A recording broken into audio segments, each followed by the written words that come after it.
Todos os anos, algo extraordinário acontece. Um movimento de fé, um encontro de corações, um tempo de renovação, de reconexão e de comunhão com Deus.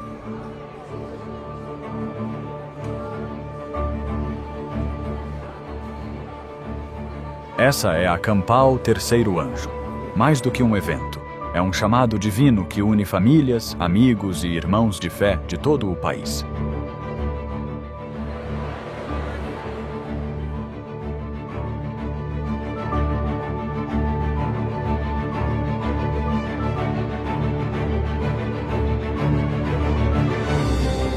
Mensagens inspiradoras, adoração poderosa e encontros que transformam vidas. Cada instante é pensado para reacender a fé e fortalecer sua caminhada com Cristo.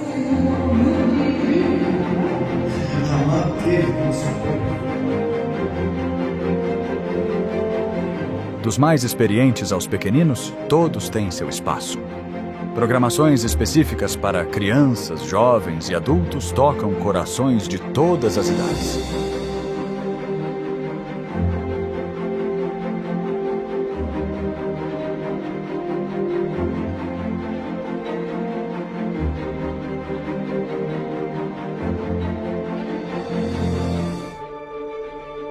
Conexão, comunhão, compromisso. Seja sua primeira vez ou sua terceira, a Campal Terceiro Anjo te recebe de braços abertos.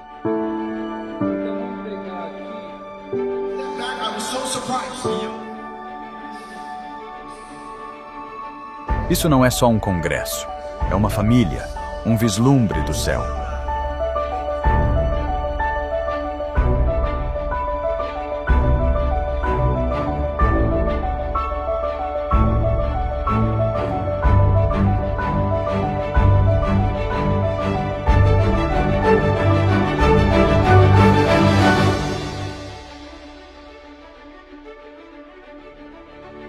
A Campal Terceiro Anjo 2026 já está sendo preparada.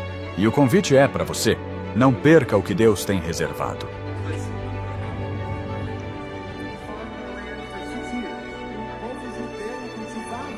A cada ano damos um passo a mais perto do propósito, mais perto uns dos outros, mais perto do céu.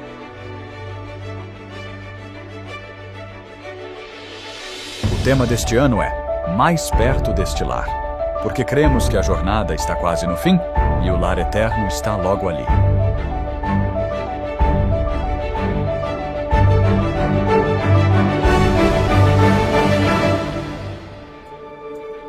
Campal Terceiro Anjo 2026. Mais perto deste lar. Esperamos você lá.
Olá, bem-vindos a mais um E aí, professor? Oi, Walter. Você está tentando ganhar de mim? Sim, estou tentando, Walter. Ah, Como vai você? eu achei que eu fosse sacar antes essa pergunta. Esse mundo tem parecido com o Velho Oeste. Sim, nós estamos num Velho Oeste agora, Certamente. né? Muito bem, antes de falarmos sobre o Velho Oeste, eu só quero fazer alguns esclarecimentos. De novo, Martin, o que você andou aprontando aí? Qual é a novidade? Eu não quero deixar nada debaixo do tapete, mas apenas esclarecer as pessoas sobre algumas coisas que estão por vir no Clash of Minds. Há algumas pessoas nos ajudando a divulgar a mensagem. A primeira coisa que queremos mencionar, e já o havíamos feito antes, mas é que por causa dessa situação... Desses tempos perigosos, não é? Isso, eu acho necessário que as pessoas convidem e tragam os seus amigos para 2 evangelismos que vamos realizar. Um em Auckland, na Nova Zelândia, e o outro em Melbourne, na Austrália. Tem uma menor, mas essa já está praticamente cheia, então não adianta divulgar agora. Mas as pessoas podem conferir os detalhes de onde serão esses evangelismos, os locais, né? E convidar as pessoas que ainda não ouviram a mensagem, porque agora é o momento para divulgarmos isso. E outra ferramenta que temos para nos ajudar nos dias de hoje é... Se você acessar nosso site, na aba chamada Recursos, encontrará cartões de compartilhamento. Queremos que as pessoas compartilhem esses cartões. Esses cartões levarão as pessoas diretamente para os certos episódios do Clash of Minds. Esta é uma forma barata de as pessoas se tornarem nossas parceiras. Você pode organizar um encontro na igreja e dizer, ok, vamos distribuir 20.000 desses cartões. É uma maneira barata. Além disso, também estamos produzindo pendrives com sermões e queremos que as pessoas visitem nosso site. Sim, e nós distribuímos esses pendrives gratuitamente para que as pessoas os utilizem. Enquanto Deus nos der os recursos para isso, nós o faremos. Os cartões de compartilhamento já estão disponíveis em formato impresso. Você pode acessar pelo site e enviar para uma gráfica que você queira imprimir, enfim. Mas eu acho que a hora é agora. Um alto clamor é composto de muitas vozes. Sabe, exatamente isso, Walter. Essas vozes têm que se unir e tornar-se um clamor mesmo. Eis que o noivo vem. Correto? Bom, dito isso, vamos começar. Nosso Pai Celestial, pedimos que esteja conosco na conversa de hoje. Também ajuda os espectadores, todos os ouvintes, a todos que vão assistir a essa mensagem, para perceberem que precisamos levá-la ao mundo agora. Em nome de Jesus. Amém. Amém. Martin, nós estamos acompanhando as notícias. Temos observado tudo. Mas é claro, utilizando o filtro da Bíblia e do testemunho, para julgarmos corretamente o que está acontecendo, para que possamos ter uma visão clara dos acontecimentos. E decidimos intitular o episódio de hoje de A Ascensão da Segunda Besta. Por muito tempo, os Estados Unidos pareceram estar perdendo prestígio no mundo, não é? Mas as Escrituras nos dizem que a segunda besta do Apocalipse, que tem semelhança de cordeiro, ou seja, tem princípios protestantes, mas que fala como dragão. Ou seja, essa besta deve ter o poder do dragão. Então, vai haver uma mudança quando essa besta, essa entidade política que tem 2 chifres, em outras palavras, o governo e a igreja unidos, imporão sua vontade sobre os outros. E as pessoas terão que aceitar, queiram ou não. Sejam inimigos da besta ou aliados, não importa. Todo o planeta terá que obedecer à segunda besta. Então a Bíblia nos diz que ela ganhará destaque e sua vontade terá preeminência. Ela se destacaria acima dos demais. E sabe, na história, houve um chifre pequeno que cresceu a partir dos 10 chifres. A Bíblia diz que esse chifre pequeno se tornou robusto, mais forte do que os outros, mais forte do que reis. Na verdade, esses reis acabariam levando o Papa em suas costas como sinal de submissão a esta entidade. E assim, esse pequeno chifre, que também tem o seu poder oriundo do dragão, e é claro, o dragão, que também está associado a Roma, porque o dragão dá a Roma o seu trono, poder e grande autoridade. Então, ele é um representante. Bom, mas aqui temos a segunda besta, elevando a sua voz para falar como um dragão. Mas, Martin, se alguém começa a falar como o dragão com você, isso não te irritaria? Sim, sem dúvida. Ora, Martin, por que você é tão rebelde assim? Eu não sou rebelde, só apenas teimoso. Sei lá. Teimoso. Bom, você acha possível que, quando a segunda besta começar a falar como o dragão, será que tanto os aliados quanto os inimigos não começariam a reclamar? Claro que sim. Ainda assim, no fim das contas, por causa da enorme pressão, Eles cederiam. eles cederiam. Muito bem, Martin, estamos vivendo nessa época. Eu estou trabalhando em um sermão que quero intitular Não está perto, já chegou. Faz sentido. Porque já chegou. Não é que está perto. A vinda do Senhor está às portas. Temos que nos preparar. Mas sabe o que é fascinante?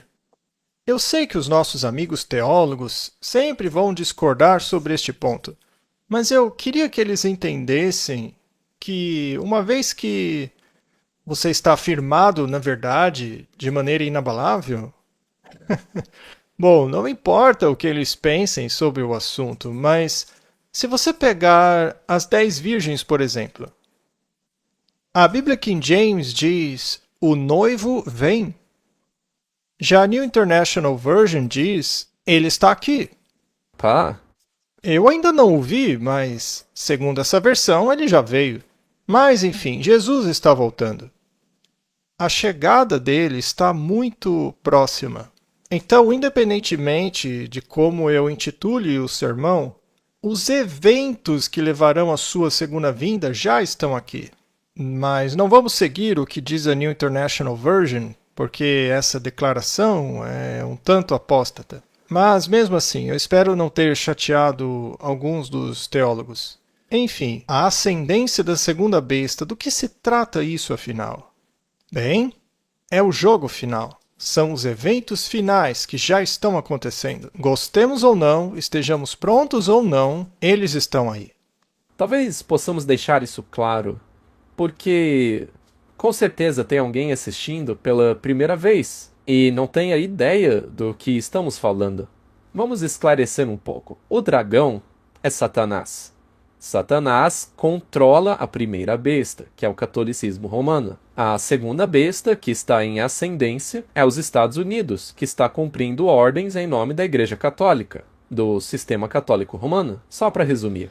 Além disso, o dragão também era Roma pagã. Sim, E Roma pagã entregou o seu cetro a Roma papal. E Roma papal incorporou o paganismo ao cristianismo, tornando o cristianismo uma religião paganizada. O que já não é cristianismo, né? Porque eles removeram Cristo do centro do cristianismo. Para eles, não há expiação em Cristo. A igreja faz a sua expiação.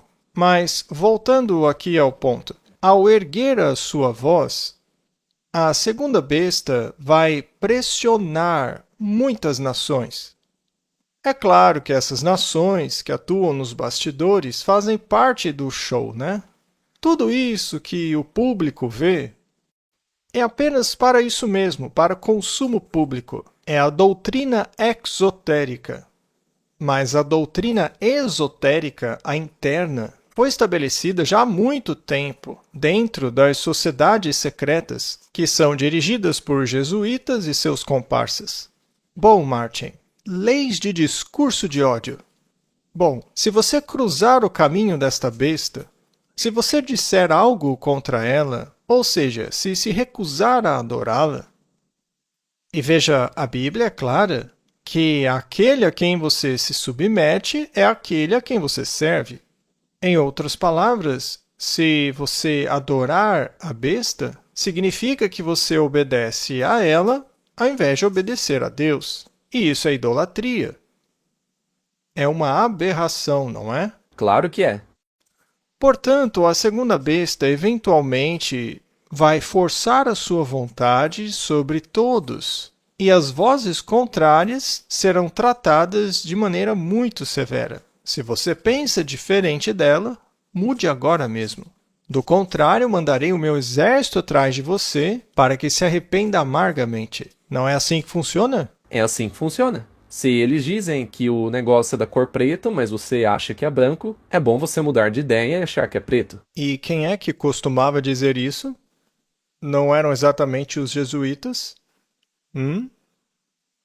Foram eles mesmos. Foi Inácio de Loyola. Se a igreja diz que é preto, mas você vê que é branco, é bom você mudar de ideia. E não é o que está acontecendo agora? É claro que sim. É fascinante como essas leis contra o discurso de ódio se infiltraram em todas as nações, até mesmo nos conservadores. Sim, até mesmo entre aqueles de formação protestante. Ou os comunistas mesmo, não importa. Todos eles estão defendendo a mesma legislação. Se isso ocorre em um país com tendência socialista, como o nosso país, por exemplo, a África do Sul, ou na Austrália, ou se é nos Estados Unidos, ou se é na Europa, ou se é o Reino Unido, não importa. Não faz diferença se o governo é esquerda ou direita, essas leis estão sendo implementadas. Vamos ouvir um pouco sobre esta questão, que está sendo discutida pelos governantes na Austrália. Quais são as implicações disso? As leis contra discurso de ódio propostas pelo governo australiano foram aprovadas pela Câmara dos Deputados com apoio dos liberais e alguns parlamentares nacionalistas. A legislação estabelece que uma organização pode ser proibida para proteger a comunidade australiana contra danos sociais, econômicos, psicológicos e físicos.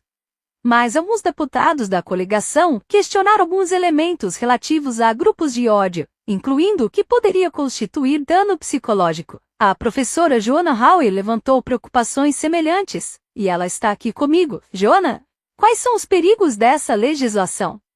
Em meus 15 anos como professora de direito, eu nunca vi uma lei mais assustadora e ameaçadora para a democracia australiana como essa. No fim de semana, o governo australiano disse que abandonaria os elementos de discurso de ódio dessa nova lei. Mas o que descobrimos hoje às 10 horas da manhã, quando foi divulgado publicamente, é que o governo inseriu os piores elementos desse projeto na seção de definições 114. O que isso significa é que o projeto de lei, na verdade, torna crime ferir os sentimentos de outra pessoa ao criticar, por exemplo, a imigração de pessoas vindas de países islâmicos. Bem, essa é uma posição curiosa porque esses países islâmicos não são democráticos. Eles não permitem a liberdade de expressão nem a liberdade religiosa, e os cristãos são perseguidos nesses países. Inclusive, as mulheres são severamente oprimidas lá. Mas agora, se um australiano fizer essas críticas, segundo essas novas leis, se um australiano muçulmano achar que seus sentimentos foram feridos com a crítica, o australiano que fez a crítica pode ser condenado a 15 anos de prisão. Este projeto fará com que cidadãos comuns australianos, gente inocente que cumpre a lei, seja enviada para a prisão.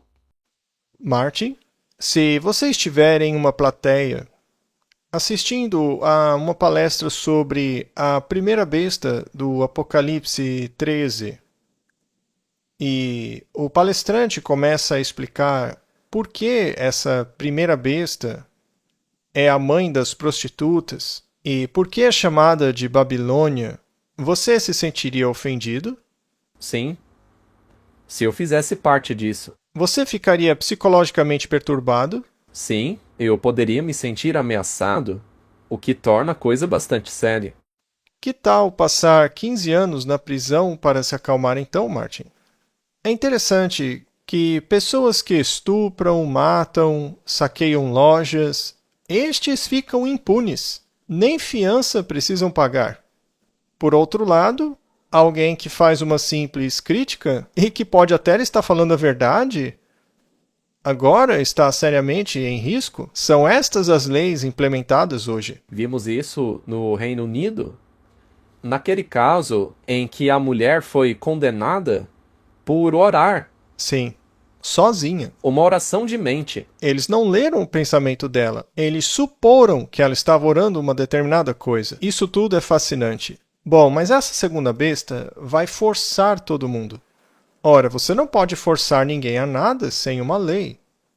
Ou uma proclamação que se torne lei. Não se pode tomar o poder de um país sem um precedente legal. Mas parece que o precedente legal deles é porque a gente quer. É verdade. Eu estava pensando. Veja, isso que aconteceu agora na Austrália. Muitos cristãos conservadores dirão que é absurdo. Mas quando essas leis os favorecem, eles não se importam nem um pouco com a implementação delas, porque os favorece. Exatamente, Martin. Então, isso daí é mais um movimento do pêndulo que já oscilou. Muito bem, Martin. Se você quer ser uma nação autoritária, você poderia então ser subserviente a outra organização também autoritária? Não. Não, porque você é o chefe, certo? Bem, é como dizem, aquele que paga a banda escolhe a música, não é? Sim, essa é a regra de ouro. Quem tem o dinheiro faz as regras. Pois é, quem paga a banda escolhe a música. Há anos que os Estados Unidos dizem que eles estão pagando a banda, mas que ela está tocando o que bem quer. Seja essa banda a OTAN, ou as Nações Unidas, ou seja a banda a Organização Mundial da Saúde, não importa. A questão é que a banda deve tocar a música que quem paga está pedindo, não é mesmo? Foi o que o Epoch Times nos informou aqui. Esta aí é uma notícia oficial, naturalmente. Parece que os Estados Unidos saiu oficialmente da Organização Mundial da Saúde. Bem, essa organização tentou forçar todas as nações a se submeterem às suas diretrizes, a certos decretos emergenciais na pandemia, que fez com que as nações assinassem documentos. Muitas delas, na verdade, assinaram um documento que as faz renunciar à sua soberania. Hoje, os Estados Unidos se retiraram da Organização Mundial da Saúde, libertando-se de suas restrições, como prometeu o presidente Donald Trump em seu primeiro dia de mandato. Declararam o secretário de Estado, Marco Rubio, e o secretário de Saúde e Serviços Humanos, Robert Kennedy Jr., em uma declaração conjunta em 22 de janeiro. Esta ação responde às falhas da Organização Mundial da Saúde durante a pandemia da Covid-19 e busca reparar os danos infligidos por essas falhas ao povo americano. Isso é apenas o precedente. Esta é a medida mais recente de uma administração que tem se mostrado bastante cética em relação à participação em diversas organizações globais que, na visão de Trump e muitos conservadores, comprometem a soberania dos Estados Unidos e operam contra os interesses americanos. Eles querem mandar. Eles não querem ser colaborativos, querem mandar. Sim, é a América que vai ditar as regras. Sim. Em 25 de janeiro, Trump retirou os Estados Unidos do Acordo de Paris, que visa limitar o aquecimento global, e em 7 de janeiro, retirou-se de uma vez de 66 organizações climáticas e de justiça social patrocinadas pela ONU, entre elas a Convenção das Nações Unidas sobre a Mudança Climática. Então não é apenas a OMS. Ninguém vai dar ordens para os Estados Unidos. Ele vai ditar as ordens para vocês. Não é este o cenário? Sim, os Estados Unidos está crescendo em poder e quer dominar tudo. Será que a segunda besta está despertando? A Bíblia não diz que seria assim? Claro. Muito bem. Há pouco tempo atrás, as pessoas diziam que tudo isso era teoria da conspiração. Conspiração, conspiração, conspiração, não é? Diziam isso o tempo todo. Olha que incrível, né? Mas sabe, vale a pena lembrar qual é a diferença entre um teórico da conspiração e, digamos, a realidade. Bem, eles dizem que são cerca de 5 meses, não é? 6 meses. Pois é, o Topper Saucer disse que só acreditam nas teorias da conspiração aqueles que as estudaram. Hã? Pois é. Muito bem, Martin. Então, o encontro lá em Davos foi muito fascinante, porque foi totalmente controlado por apenas um homem. Houve algumas diferenças ali que ocorreram apenas para os olhos públicos, mas, no fim das contas, todos se submeteram. Então, Martin, quem é que está mandando no jogo? Vamos dar uma olhada. Nunca antes o Fórum Econômico Mundial foi tão sequestrado por um único homem. A Suíça tem sido um terreno neutro no coração da Europa por mais de 500 anos. Esta semana, Davos proporcionou um espaço seguro para um ataque frontal ao modelo econômico e político do continente, cujos efeitos serão sentidos muito depois do fim dos canapés. O tema oficial de Davos era um espírito de diálogo, mas na prática o discurso de Trump foi mais um caso de calem a boca e me escutem. Isso não é a ascensão da segunda besta? Também não soa como a fala de um dragão? É um dragão falando. O secretário de Comércio, Howard Lutkin, foi agressivo em todas as oportunidades. Temos uma mensagem clara, disse ele em um painel sentado ao lado da chanceler Rachel Reeves. O globalismo está morto. Ele soa quase como QAnon. Pior é que eles vão lembrar exatamente dessa teoria da conspiração. Você se lembra quando diziam que o Trump era o Q? Sim, isso se encaixa perfeitamente. O diabo é muito astuto. É, ele é esperto. Ele joga muito bem dos dois lados. E ainda avisa com antecedência. Ele cria essa euforia, essa esperança. Aí parece que nada vai acontecer, mas de repente acontece. Pois é. São cerca de 5 meses. A diferença entre uma teoria da conspiração e a realidade, não é? Será que o mundo pode mudar tão rapidamente? Não sei se as pessoas se dão conta de que no último ano o mundo mudou completamente. Veja, por exemplo, o pêndulo. Veja onde estava o pêndulo no governo anterior e como as coisas funcionavam. E veja onde está agora. 5 meses depois, se forem 5 meses. Foi uma demonstração da dominância dos Estados Unidos na agenda que talvez a formação mais poderosa já reunida em Davos tenha sido reduzida a um elenco de apoio. Martin, isso é muito interessante. Toda aquela gente que gosta de falar coisas grandiosas, todos submissos agora. Mas eu me interesso nos simbolismos. Você se lembra quando Donald Trump foi à Itália como convidado oficial do Reino Unido? Sim. Quando ele foi o primeiro presidente na história dessas duas nações a ser transportado por uma carruagem real, não em um carro preto, mas uma carruagem real. Lá estava ele, caminhando na frente com toda a pompa, e o rei atrás dele, como se fosse um cachorrinho preso na coleira. É mesmo, não é? E ao ficar de frente da guarda real, esta o saudou, enquanto que ao rei, bom, como de costume, ele estava lá todo atrapalhado. Não sei como eles conseguem trabalhar com as mãos amarradas atrás das costas o tempo todo. Eu não sei. Talvez tenha os olhos na parte de trás da cabeça, sei lá. Mas o principal é quem era o rei nessa situação. Veja, na verdade começou já na visita anterior à rainha. Sim. Ele também andou na frente dela. Sim, é interessante. Não é uma demonstração clara de perda de controle. Os mesmos que você mencionou agora, os dois reis que tiveram que carregar o Papa. Sim. Não é a mesma coisa? É interessante. Enfim, o domínio foi exercido por Trump. E, curiosamente, ele não disse o que queria de forma indireta. Falou na cara. Ele não brinca com as palavras. E como você mencionou antes, há rumores de que os outros se queixam de que não podem fazer nada a respeito. Só podem lamentar. Sim, não podem fazer nada, o Trump é que manda. Mas eu me pergunto se esses murmúrios e reclamações não são apenas para consumo público, ou seja, servem apenas para dar uma impressão de que eles são resistentes. Enfim, vamos ver o que os canadenses tinham a dizer. O primeiro-ministro Kearney disse que a ordem mundial liderada pelos Estados Unidos está ruindo. Vejamos se é verdade ou não.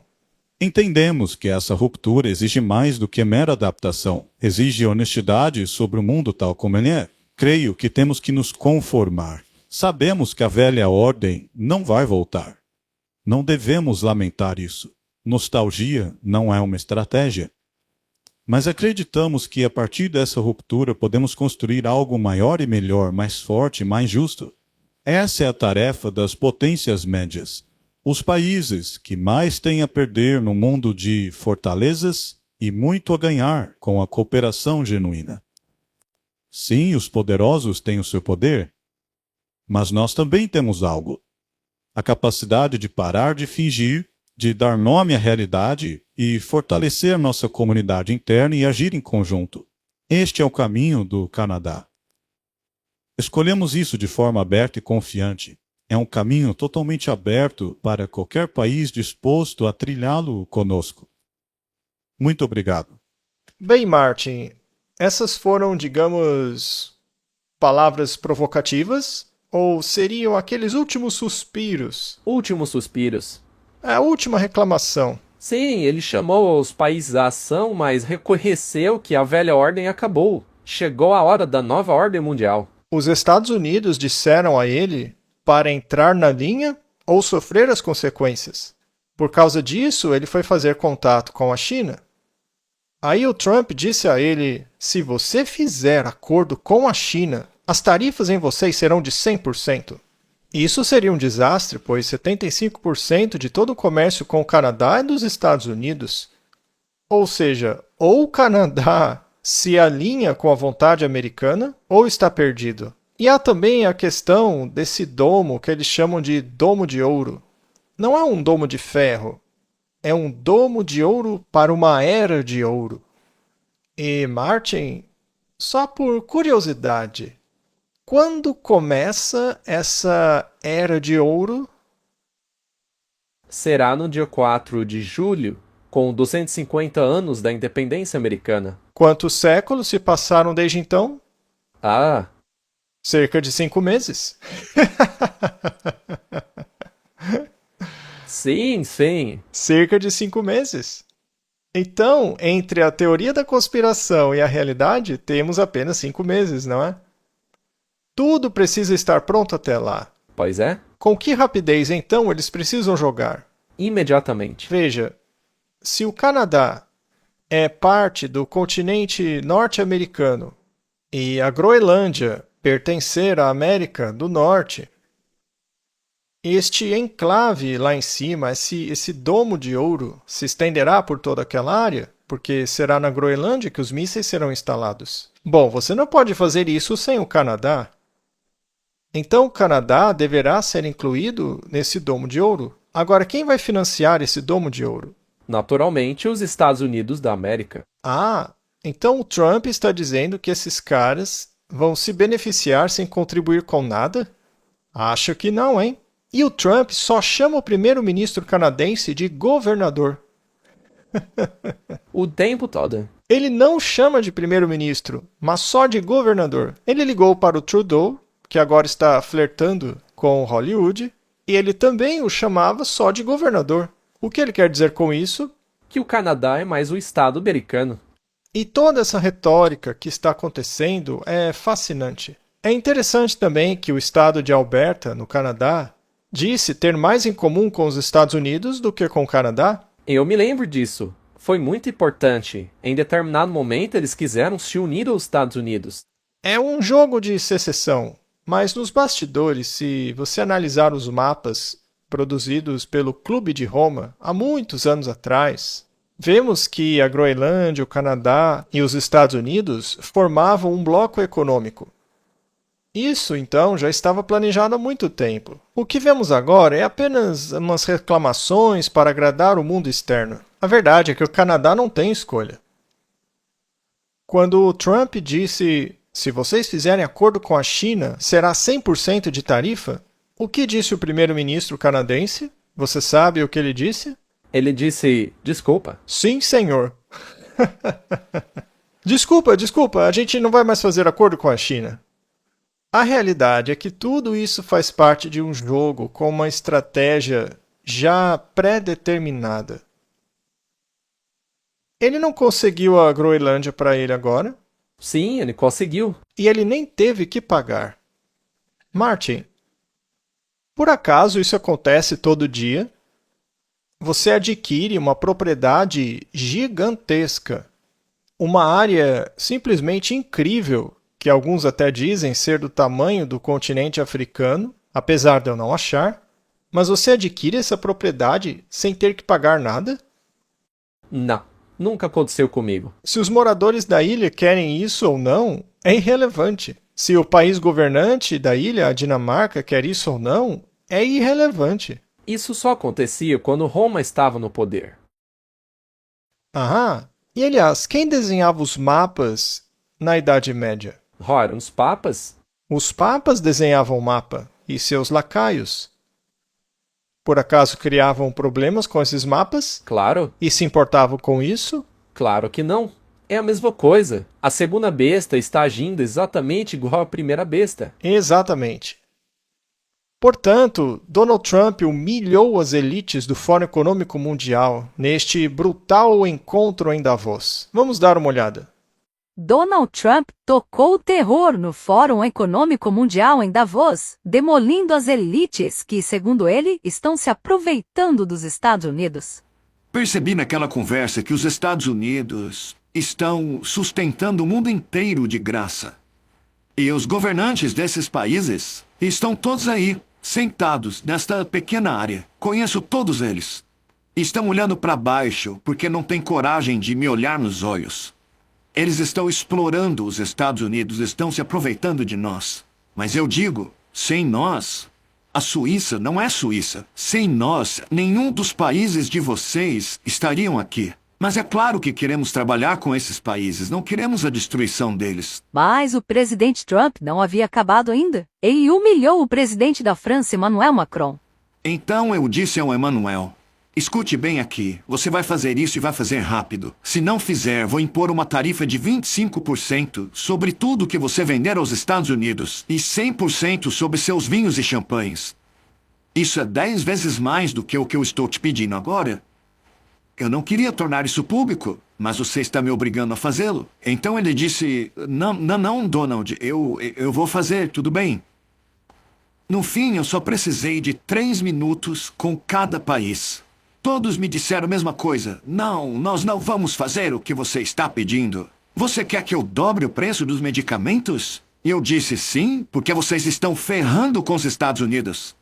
Estão fazendo isso com a gente por 30 anos. Em seguida, ele criticou duramente a desastrosa política energética do Reino Unido e da Europa. A Europa está cheia de moinhos de vento. Você os vê por toda parte. Eles são os perdedores. Uma coisa que eu percebi é que quanto mais moinhos de vento há num país, mais dinheiro ele perde. Pior fica a situação dele. E apesar de serem humilhados, os convidados ainda aplaudiram Trump de pé.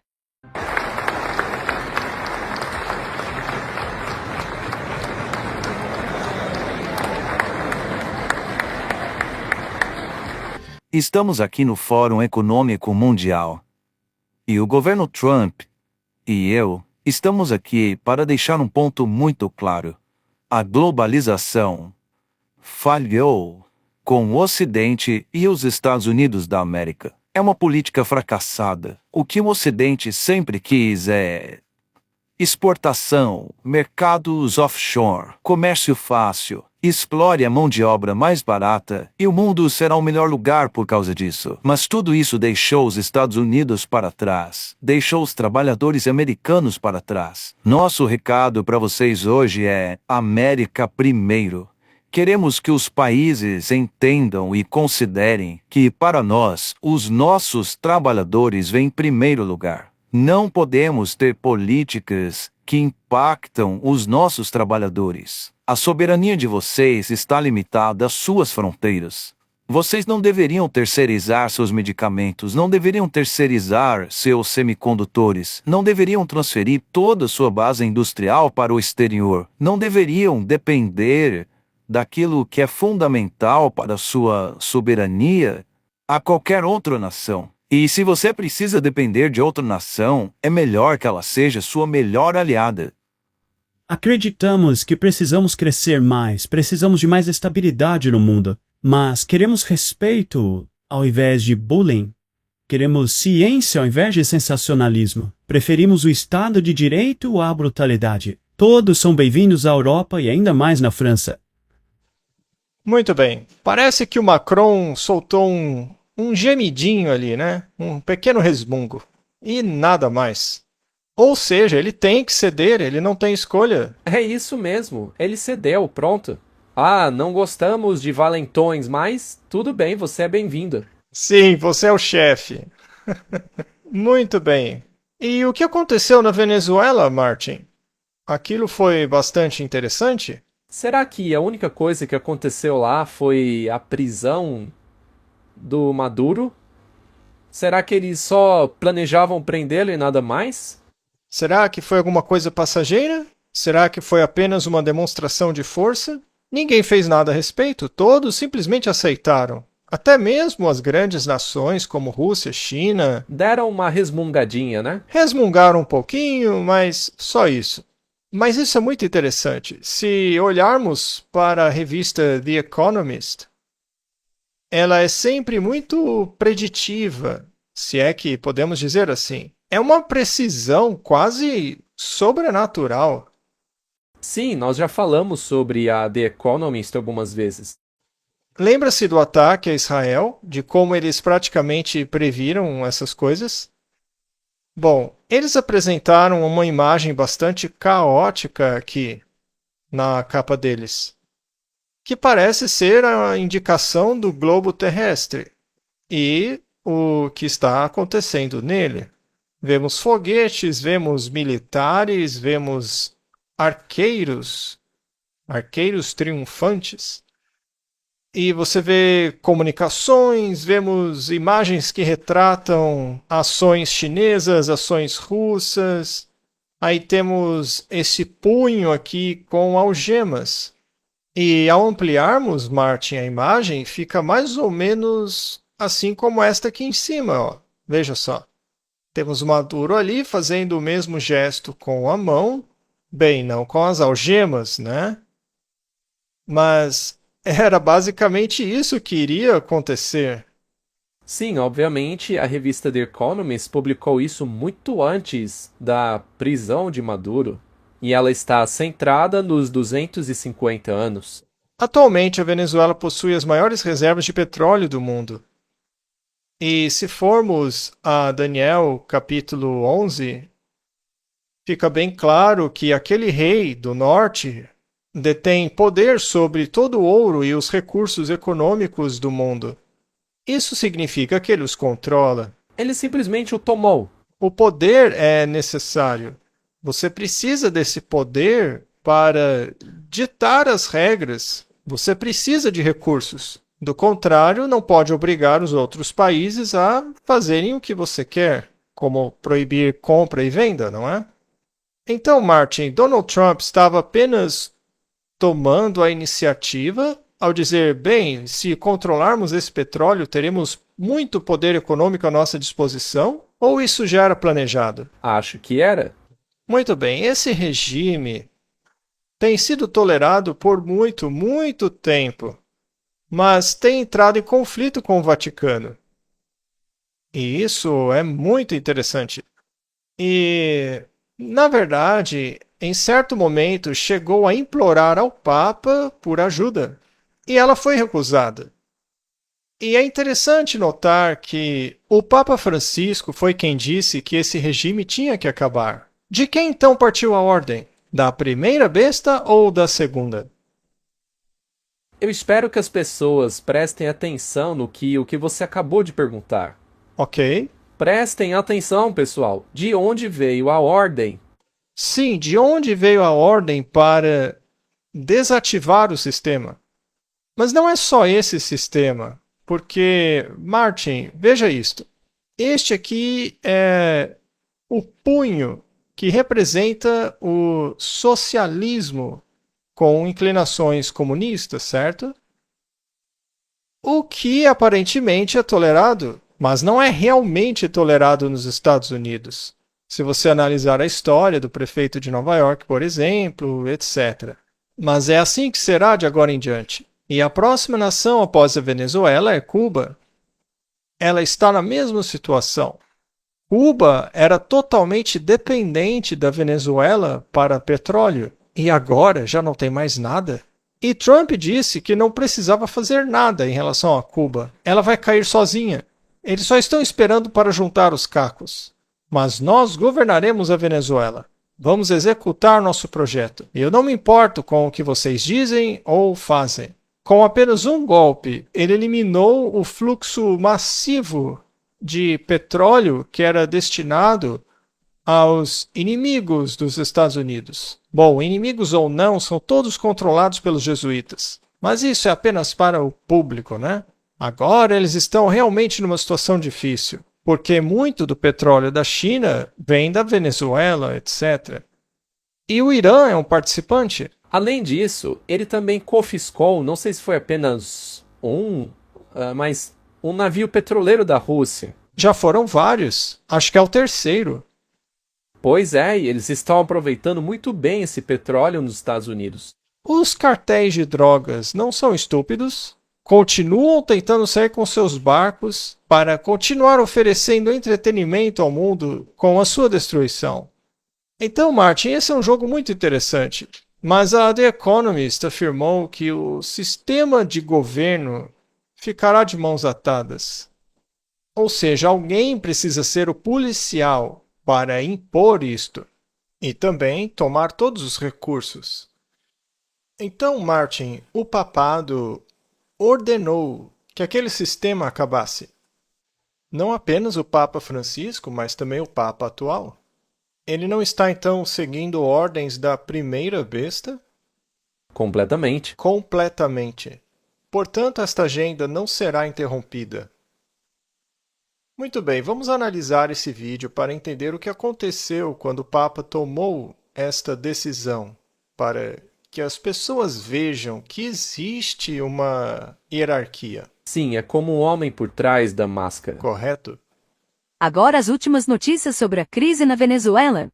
O presidente Nicolás Maduro apelou ao Papa Francisco para que ajude a iniciar um novo projeto de diálogo para resolver a crise política. Em uma entrevista a uma emissora italiana, Maduro disse que ele enviou uma carta ao Papa Francisco afirmando ser cristão.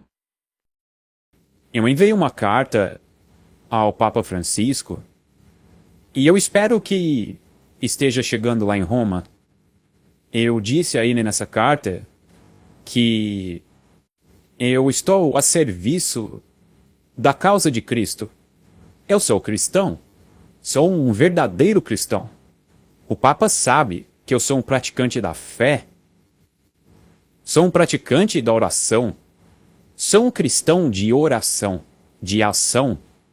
A carta enviada ao senhor Maduro, em resposta ao seu pedido ao Papa, que data de 7 de fevereiro de 2019, a resposta do Papa Francisco, na minha opinião, é um pedido para que Maduro se renda, porque o Papa deseja ser um mediador, mas sob as suas condições.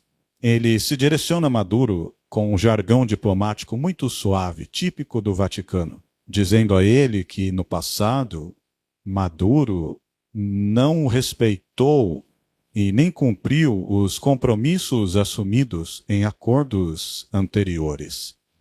Mas, além dessa linguagem amena, o Papa é bastante rigoroso, dizendo: sim, posso ser o mediador, mas nas minhas condições. Acho que Maduro, depois dessa carta, está mais isolado, porque o Papa foi acusado de ser muito ambíguo em relação ao regime dele. E essa carta mostra que o Papa não é ambíguo. Ele só está tentando evitar um derramamento de sangue, mas o juízo que ele faz sobre este regime é bastante duro. E agora vamos da Groenlândia ao Irã. As ameaças de Trump se espalham por toda parte, desde seu ataque à Venezuela. E não para por aí. Desde a prisão do presidente venezuelano Nicolás Maduro pelas forças americanas no fim de semana, o presidente dos Estados Unidos, Donald Trump, e membros de sua administração emitiram alertas a vários outros governos, incluindo os da Colômbia, Cuba, México, Irã e Groenlândia, um território autônomo da Dinamarca. O presidente Trump disse neste domingo: "Nosso objetivo é ter ao nosso redor países viáveis e bem-sucedidos, onde o petróleo possa ser extraído livremente. Na verdade, do jeito que a gente quiser, né?" Sim, eu ia dizer isso. É bom acrescentar isso, né? O domínio americano no hemisfério ocidental nunca mais será questionado, afirmou Trump. Martin, essa união entre igreja e Estado está sendo amplamente vivenciada no âmbito cristão, correto? Ou seja, no hemisfério ocidental. É exatamente o que a Bíblia diz que aconteceria. E qualquer um que tentar interferir nisso vai levar uma bronca daquelas. Então, Martin, ele acabou de fazer isso. Ele foi lá e fez. E os outros países podem reclamar o que for. Mas há outra intenção por trás. E temos que entender isso. Porque essa besta é autoritária. Ela vai criar leis. E isso vai afetar as transações de compra e venda, ou seja, guerra econômica. E isso atrairá pessoas para este relacionamento igreja e Estado. Lembra-se do Rei do Norte? Ele veio com muitos navios. Navios simbolizam comércio e economia, mas ele também veio com carros de guerra. Ele está usando suas forças armadas. Aquele panorama do Economist mostra todos aqueles tanques. Nosso poderio econômico e poderio militar ditarão as regras em nome da outra besta. A gente vai chegar lá. Vamos ver o que eles têm a dizer sobre a Venezuela. Bem, o que o presidente disse é verdade. Os Estados Unidos da América estão governando a Venezuela. Por definição, isso é verdade. Vivemos num mundo em que você pode falar o quanto quiser sobre formalidades internacionais e tudo mais. Mas vivemos num mundo, eu me refiro ao mundo real, Jake, que é governado pela força que é imposta por meio do poder. Estas são as leis imutáveis do mundo que existem desde o princípio dos tempos. Mas em termos de operações diárias na Venezuela, quem está no comando é a presidente interina Rodrigues, certo? Não é nenhum tipo de emissário americano. Veja, Jake, o que eu estou tentando dizer, e eu vou responder a sua pergunta, mas o que eu estou dizendo está um nível acima disso. Por definição, nós estamos no comando. Eles estão governando por meio do quê? Da força? Força do ferro. É a lei do ferro. É a lei do ferro. E de onde esse termo ferro foi tirado? Não é do direito romano? E Roma não é as pernas de ferro? Ah, Martin, que interessante, hein? Essa é a realidade. E sabe, eu me lembro desse mesmo cara aí no memorial do Charlie Kirk. Ele disse, vocês liberaram uma besta. Sabe, a retórica dele é incrível. É o despertar da segunda besta. Ele toca em assuntos bíblicos o tempo todo. Portanto, a Igreja e o Estado estão ditando as regras nessa questão. Foi assim na Idade Média. As linhas de batalha eram traçadas, mapas eram redesenhados, eles mudavam a força. Existe alguma diferença com hoje? Ora, se na Idade Média eles alteravam fronteiras, redesenhavam os mapas... Estão fazendo isso hoje? Estão fazendo isso hoje. Estão reescrevendo, redesenhando o mapa de quem faz parte dos Estados Unidos. Exato. E o Trump disse que a sua própria moralidade é o único limite do seu poder presidencial. Ele não vai dar ouvidos a nenhum líderzinho europeu. Seja o presidente Macron ou o líder alemão, seja lá quem for, não importa. Para ele também não importa nem a moralidade bíblica. Não importa.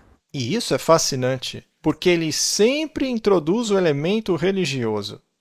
Ele afirma o tempo todo, não toleraremos nenhuma declaração negativa contra o sistema católico romano. Martin, isso é muito fascinante. Trump é informado sobre opiniões a respeito de um ataque do Irã enquanto os protestos continuam. Segundo o New York Times, citando fontes americanas familiarizadas com o assunto, o presidente Trump foi informado sobre opções para ataques militares dentro do Irã, enquanto ele considera dar seguimento às ameaças de retaliação à repressão do Irã contra manifestantes. Isso acontece poucos dias depois de termos vislumbrado o presidente em uma entrevista ao New York Times. Há alguma coisa que possa limitar o seu poder dentro do cenário mundial? Qualquer coisa que possa pará-lo de fazer o que quer? Sim, tem uma coisa. Minha própria moralidade, minha própria mente. É a única coisa que pode me parar. Nem a lei internacional? Eu não preciso da lei internacional. Eu não quero machucar ninguém. Nós vamos fazer alguma coisa a respeito da Groenlândia, gostem eles ou não. Não vamos deixar que a Rússia ou China ocupem a Groenlândia. E é isso que farão se não fizermos nada. Então nós vamos agir em relação à Groenlândia, seja da maneira fácil ou da difícil. Martin, tudo isso para a Era de Ouro dos Estados Unidos da América. A Era de Ouro. A Era de Ouro. Veja, houve um tempo na história em que entramos na Idade das Trevas. Mas o Papa continua a se referir a ela como a Era de Ouro. É verdade. E isso é incrível, porque eles são os únicos que se referem à Idade das Trevas como a Era de Ouro. Nós veremos isso mais tarde. Eles querem essa Era de Ouro de volta. E por que foi a Era de Ouro para eles? Porque eles estavam no poder. Porque eles estavam no poder. Todos lhes serviam. Vamos falar novamente sobre isso. Trump diz que a construção do Arco do Triunfo começará em 2 meses. Isso foi praticamente no começo de janeiro de 2025.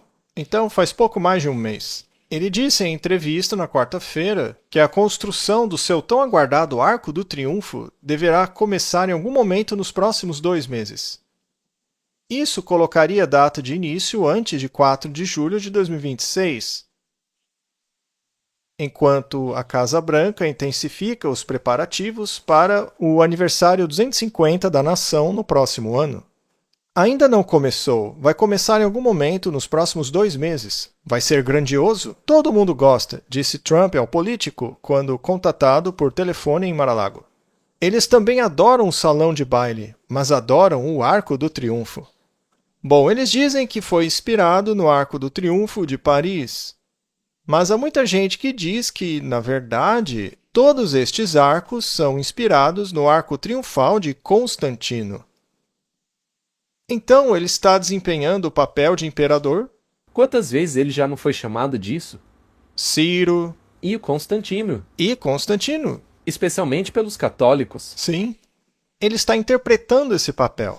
Agora, o que foi que Constantino fez? Ele fundiu o paganismo ao cristianismo. Mas o que mais ele fez? Um decreto dominical. Ele fez um decreto dominical. Uma marca da besta. Fascinante, Martin. Mas tudo isso é considerado teoria da conspiração. No passado podia até ser, mas hoje é realidade.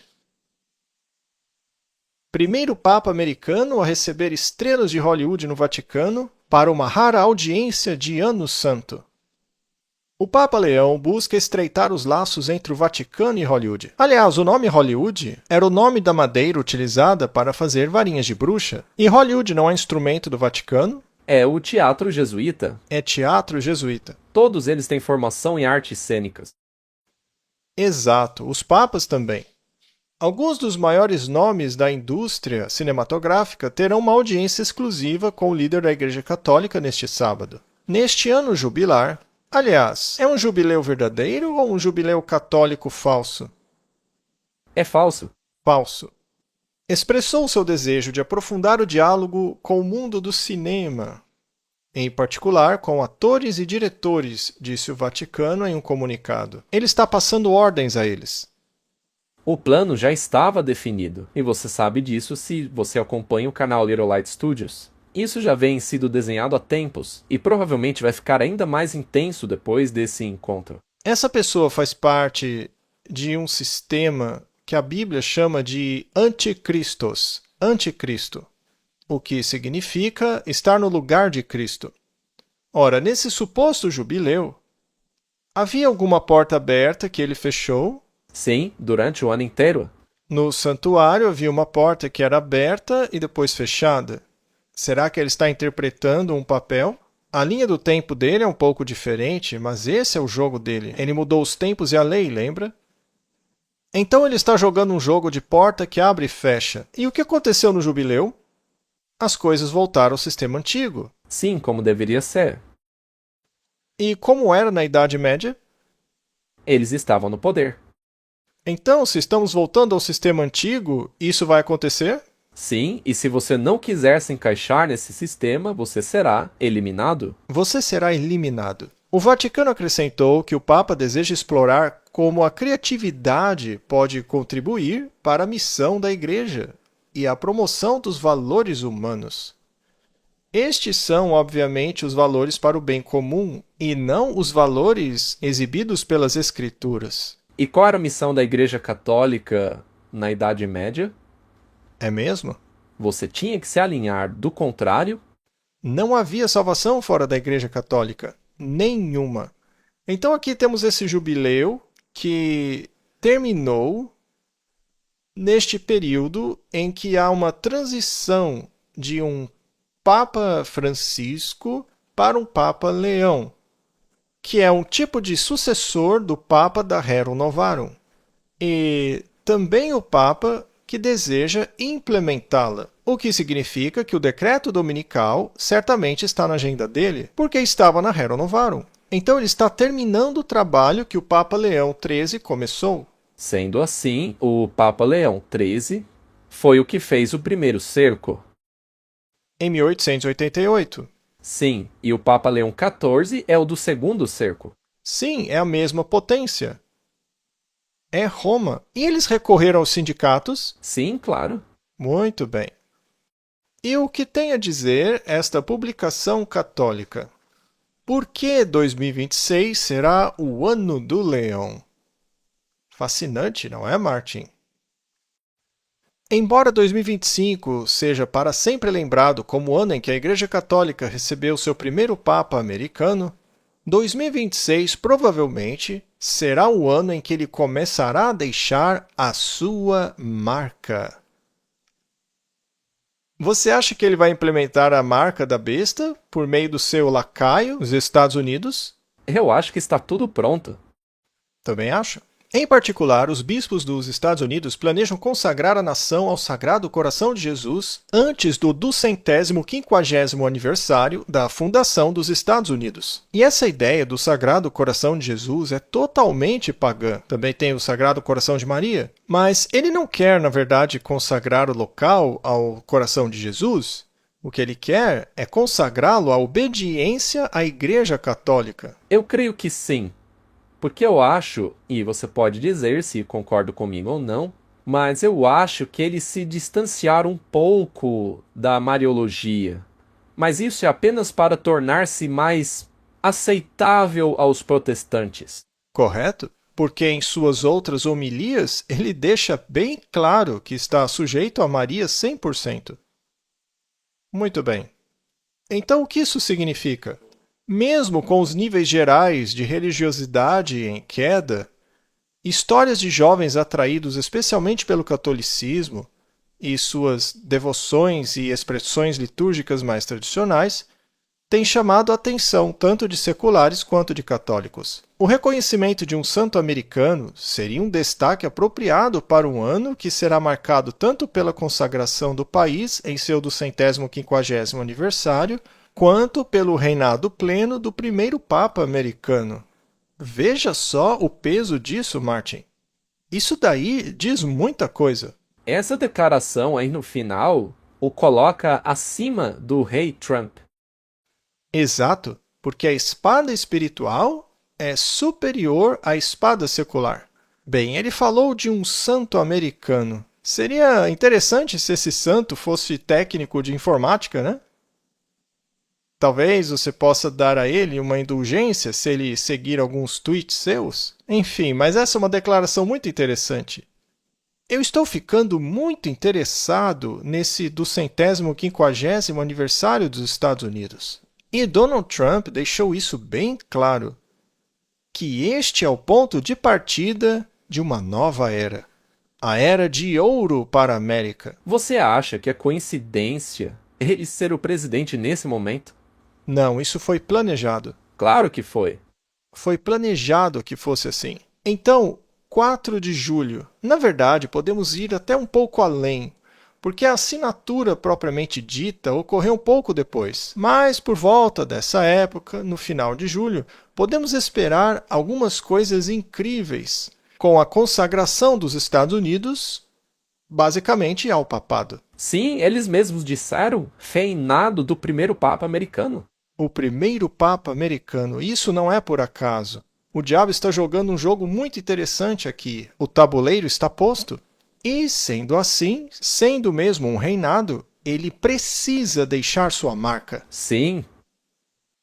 Agora, essa marca, segundo eles mesmos, é a mudança do sábado para o domingo, porque isso evidencia a autoridade desse poder acima da autoridade de Deus.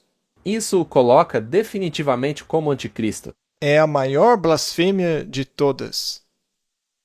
Curiosamente, os jovens católicos são católicos mais tradicionais. São pré-Vaticano II. Porque eles nunca tiveram contato real com a Bíblia. Foram expostos exatamente às tradições e liturgias. Mas tradição e liturgia não basta. Deus disse, em vão me adoram, ensinando doutrinas que são preceitos de homens. E, Martin, é importante que a igreja ganhe destaque e que medidas sejam tomadas contra qualquer atitude contrária à igreja. Então eu me pergunto se essas invasões a igrejas não são planejadas, por exemplo.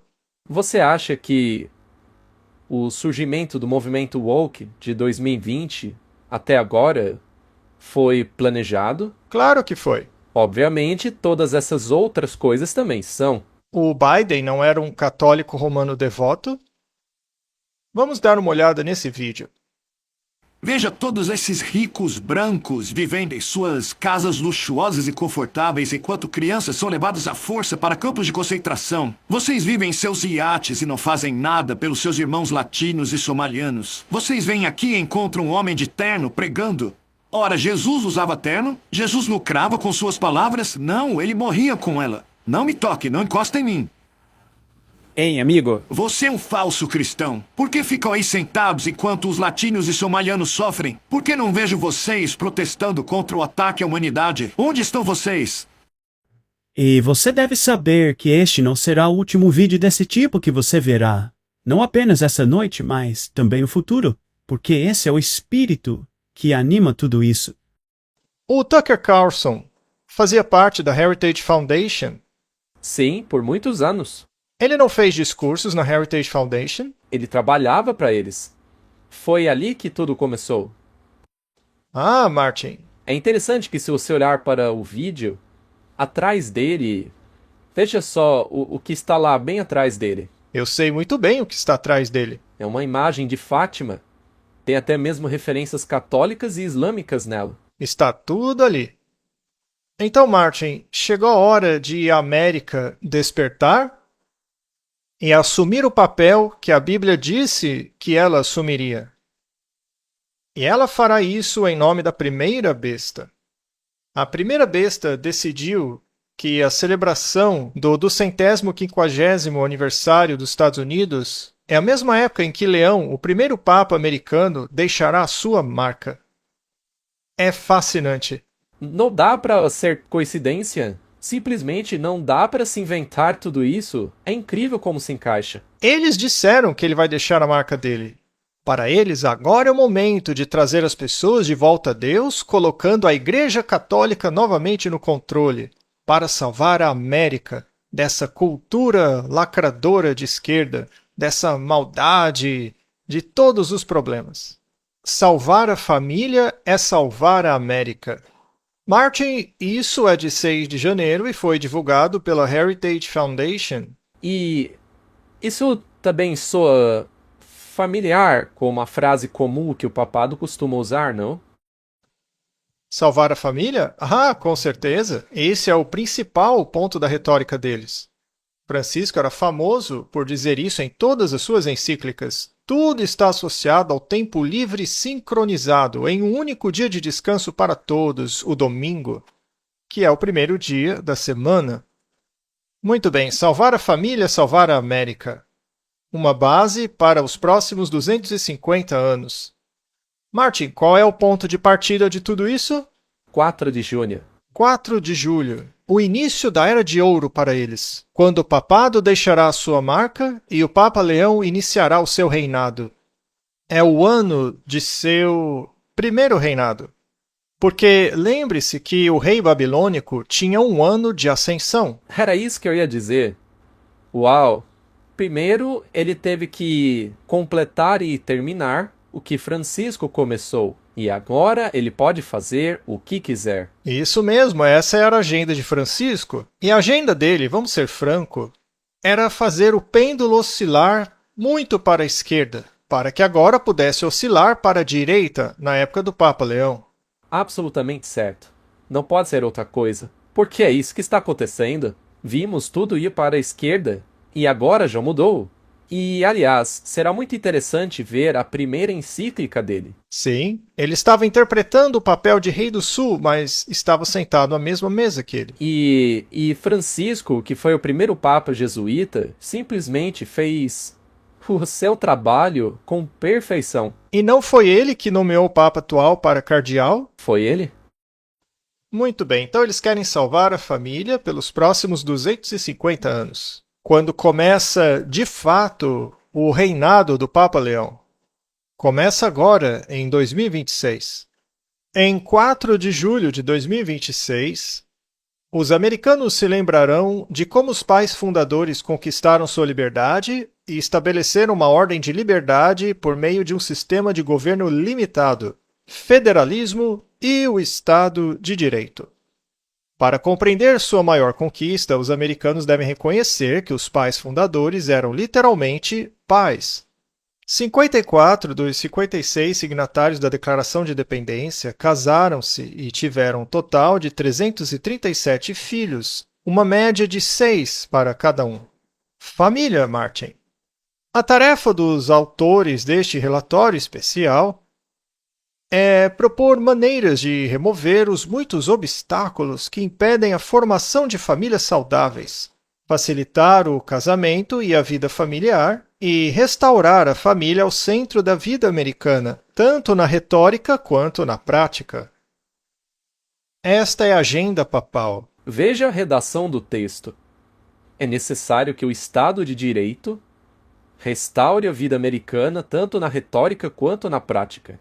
Devemos falar de acordo com esta palavra e agir de acordo com esta palavra. E é bom você aceitar, Martin. Muito bem.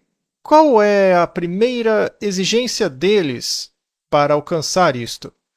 Vamos continuar a leitura. Bem, eles elaboraram um novo documento. Precisamos apenas lembrar as pessoas que estes são os autores ou idealizadores do documento do Projeto 2025. Documento este que já foi quase todo implementado, exceto por esta parte. Bom, qual é o plano deles para salvar a família? Vamos ler a página 38 desse documento. Apoio para um dia único de descanso. Assim como as leis de zoneamento permitem que uma comunidade determine onde certos negócios podem operar, as leis azuis refletem os julgamentos locais sobre quando certos negócios podem operar.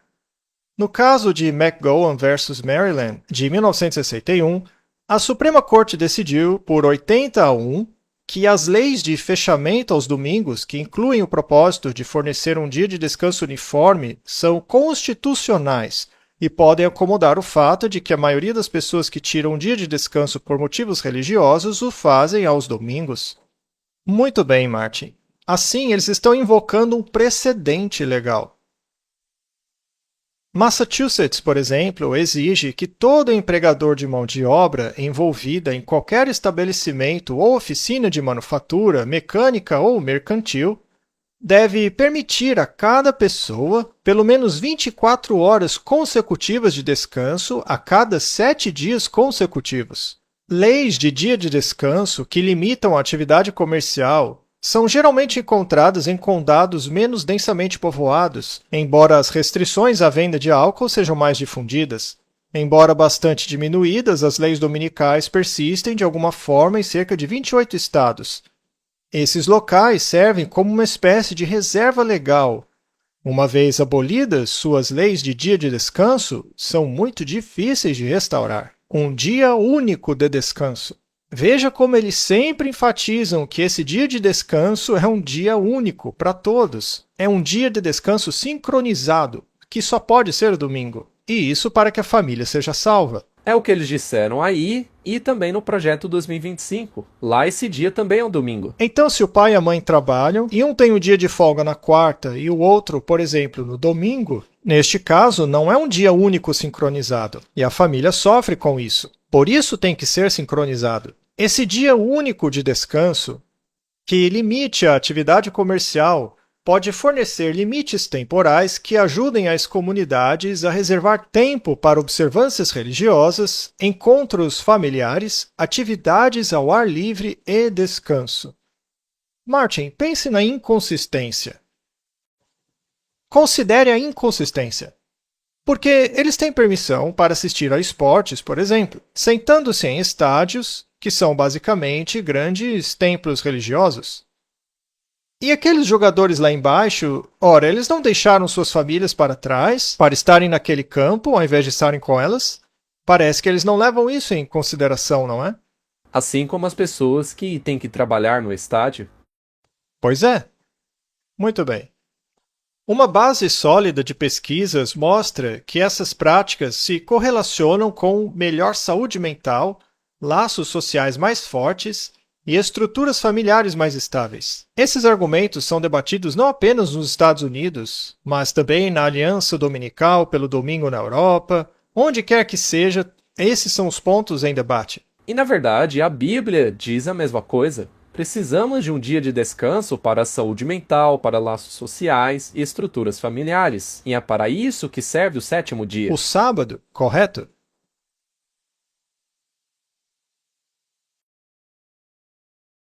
Com o advento da entrega sob demanda, as compras podem ser transferidas com facilidade e conveniência para outros dias da semana. Ao restaurar um ritmo comum de descanso e reflexão, as leis de descanso comunitário podem ajudar a reverter a tendência de desamparo espiritual e fomentar os hábitos sociais necessários para que as comunidades se mantenham unidas e prosperem. Apesar da cultura atual da demanda, o Correio dos Estados Unidos não entrega correspondências aos domingos. A maioria dos esportes juvenis organizados evita competições aos domingos e a maioria dos bancos está fechada aos domingos. A popular rede de restaurantes Chick-fil-A fecha seus restaurantes aos domingos para o benefício de seus funcionários e suas famílias. Onde novas comunidades planejadas ou comunidades em transição se formam, elas devem considerar adicionar dias de descanso como parte de seus planos diretores para uma vida comunitária equilibrada e próspera. Ou seja, eles querem uma lei dominical. Eles nem sequer citam outros dias aqui. Não. Já nem falam mais de exceções. Agora é só o domingo mesmo. Pois é, no projeto 2025 eles ainda deram lá a possibilidade de outra pessoa guardar o sábado, mas mesmo lá disseram que o padrão é o domingo. Só que agora já descartaram qualquer outro dia, qualquer outra exceção, é domingo e pronto. E o curioso é que o Charlie Kirk, que de fato guardava o verdadeiro sábado, agora, por meio da sua esposa, que é quem está no comando agora, mudou esse dia para o domingo. Sim. Até mesmo em seu livro, ele faz menção de um sábado, e não do sábado. E não sabemos se ele escreveu mesmo dessa forma ou se chegaram a alterar. Será que ele fazia parte do comitê de tradução da Bíblia Nova Versão Internacional, ou mesmo dessas traduções modernas, que tentam distorcer a passagem lá de Colossenses? Provavelmente não, porque ele era jovem para isso. Eu estou brincando, é claro. Só estou sendo um pouco irônico. Sabe, é interessante notar como toda essa história do Charlie Kirk acabou se tornando como uma catapulta que acabou jogando a questão do domingo bem à vista de todos agora. Muito bem, Martin. Quando isso acontecer, essa marca mencionada pela Bíblia terá se tornado realidade, certo? E todos deverão escolher entre obedecer às tradições e mandamentos de homens ou os mandamentos de Deus. Essa é a escolha. Então será uma questão de escolha de autoridade. A qual autoridade você se submete? A autoridade de Deus, que claramente diz que o sábado é o 7º dia, afinal o número 7 é número de Deus. E Jesus não veio para mudar a lei. Não veio. Jesus não tirou nada da lei fora do lugar depois de vir aqui. Ele deixou isso bem claro. Portanto, é uma questão de autoridade. Veja, é difícil para as pessoas entenderem que é disso que se trata. É uma questão de autoridade. Eles focam na questão da família, parece algo bíblico, tudo isso está envolvido. Mas você tem que se perguntar, por que dar tanta importância ao sábado? Sim, é porque é uma questão de autoridade. Sim, é porque se trata disso, é autoridade. Muito bem, Martin. A Igreja Adventista do Sétimo Dia vem alertando sobre isso há mais de 160 anos. E dentro desta igreja temos organizações liberais que zombam dos conservadores e os chamam de teóricos da conspiração e coisas do tipo. Sim, já nos chamaram diversas vezes de teóricos da conspiração. E acredito também que até por causa do Projeto 2025, sobre o qual temos falado, mas parece que alguns deles estão finalmente enxergando as coisas. Bom, eu fico feliz que esteja acontecendo. Isso é uma coisa boa. Por exemplo, a revista Adventist Today, que é uma revista liberal, diz que a Heritage Foundation defende leis dominicais para todas as religiões sem exceções. A Heritage Foundation está pedindo por leis dominicais e a revista se manifesta contra isso. Eu apenas acho curioso que quando isso saiu no Projeto 2025, eles não deram um pio. Ficaram em silêncio como se fosse um túmulo. Mas parece que algo os despertou e espero que acorde todos os outros também.